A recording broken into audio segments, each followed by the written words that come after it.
Alright, now we're looking at the 2001 SLK, 2002, and as you see, everything's sanded down.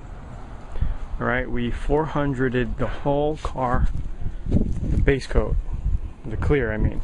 We sanded all the clear down, and it looks like base coat, looks like flat black now.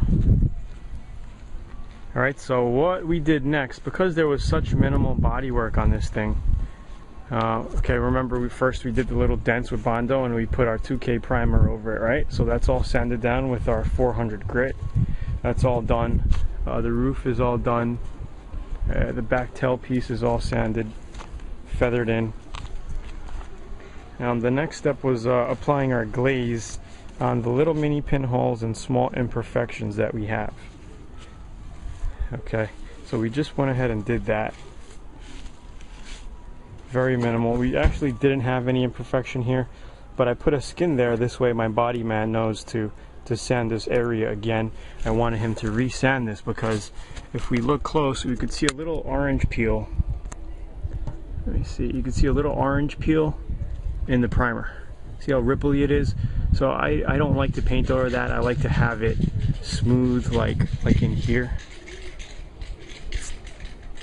Okay, so I put this glaze here so he knows to re-sand this whole piece again.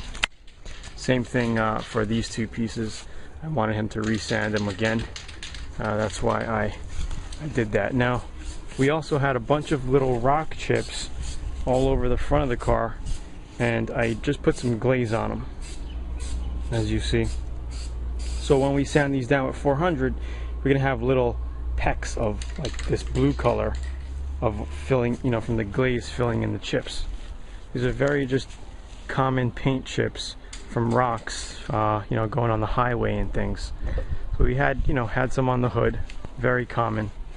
You know, another way to get rid of this is just to sand the whole car down and do the 2K primer over the whole hood and then block it down. You could do that, but I didn't want to do that because we just had a couple of spots we needed to do. So we just went over it like this. You could do either way, it's up to you. If you want to save money, use less primer, go this way.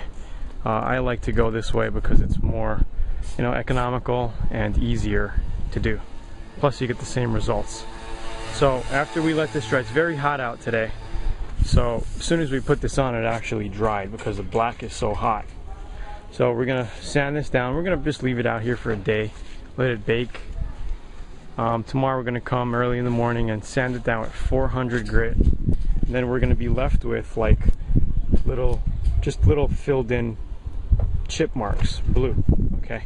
Now you don't want to paint directly over that. You want to make sure to prime them. So you could have your little can primer, like I say, the 2K can primer, your high build, and just go over all the chips again, all the spots with your little primer.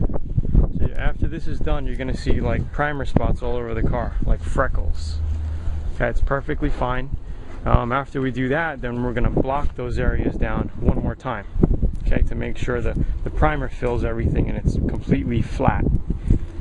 Alright, so once that's done, then we're done. We just have to clean the whole car, wash it down, make sure it's nice and clean. Then we're ready for base coat. And since this thing is going to be black again, all we have to do is base right over the primer, make sure we cover the spots well. So, you know, it'll be done. That'll be it. We just base the spots, make sure everything's black, go over the car a nice 2 times with our black base coat. Going to show you exactly how to do that in the videos and get it done. Now, if you're watching this video before you went through the main VIP course, go back to the main course where I teach you how to do this. I actually show you how to lay this stuff on in the other videos. So this is more for the advanced guys who already know what they're doing. Just showing you what I did here. You know, we just did the glaze putty. Now we're going to be moving on to water sand, primer these spots, and we're actually ready to spray in the booth. Okay, so I did the same thing for the bottom here. You remember we had our split in the bumper cover. Now it's looking like brand new, and when it's painted, it's gonna look even better. So I'll see you in the next steps. Thanks for watching.